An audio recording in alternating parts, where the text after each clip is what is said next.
Hello there and welcome to World of Tanks with Ungainly Titan.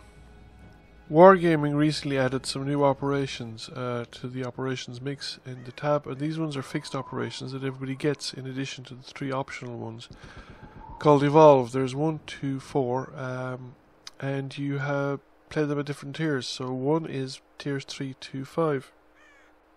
So I decided to take out my BTSV, the Russian tier 3 premium. It's quite rare. It's a fun tank, and it was a break from using the tier 8 premium tanks for grinding out silver and grinding out tanks on the British tech tree. And we're here on the Ardennes map. Now, I'm not a fan of the Ardennes map really. I think it has a problem that it's got too many corners and not enough visibility, and too much cover. So one of the problems with it is that if you know the enemies in a location, all the fights develop into kind of corner fights where you're basically peekabooing around corners, trying to time the enemy shots and stuff like that. You can do a bit of side scraping and heavy tank work inside in the town, but a lot of the time you're not always in the town, and sometimes you're out in the countryside. It's also, in my opinion, a map that's completely unsuitable for scouts and scouting, because lines of sight and vision are broken up by the combination of the hills and foliage.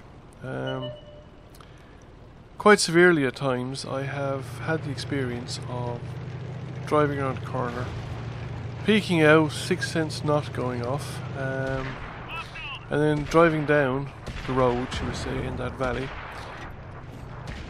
and suddenly meeting an enemy tank who had probably done something similar at the other end. And it's a complete surprise to both of us, and usually the victor in those circumstances is whoever has the highest DPM. But anyway, to get back to the BTSV, it's like I said, it's a fun tank. The armour is quite light, in the sense it's only about 30mm, but it's very well angled. And the top speed is about 60 km an hour. Now the turning circle of the tank is absolutely horrendous when you're going top speed. But it's quite troll, and a lot of people don't know how to deal with it. In many respects, you're probably better off shooting it with a turret, or if the armour is angled towards you so it's kind of flat.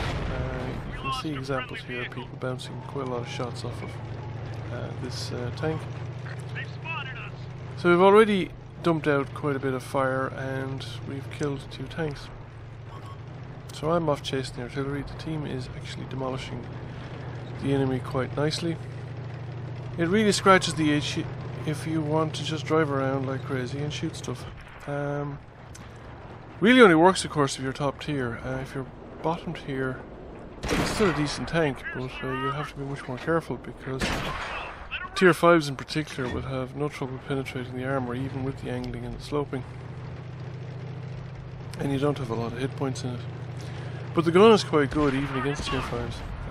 So you can have fun at it at any tier. As you can see there, the medium is bouncing shots off of it. And now I've beaten his turret rotation, so that's pretty much the end of him. So yeah, it was a fun little game, and I thought I'd share it. Now we're going off see if we can find that last artillery. And as you can see, it builds up the speed quite quickly.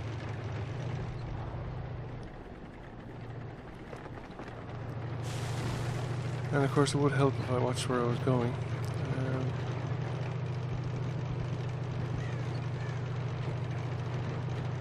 So we're heading down here to the end of the town, and there's the artillery, and I overshoot and try and make the turn.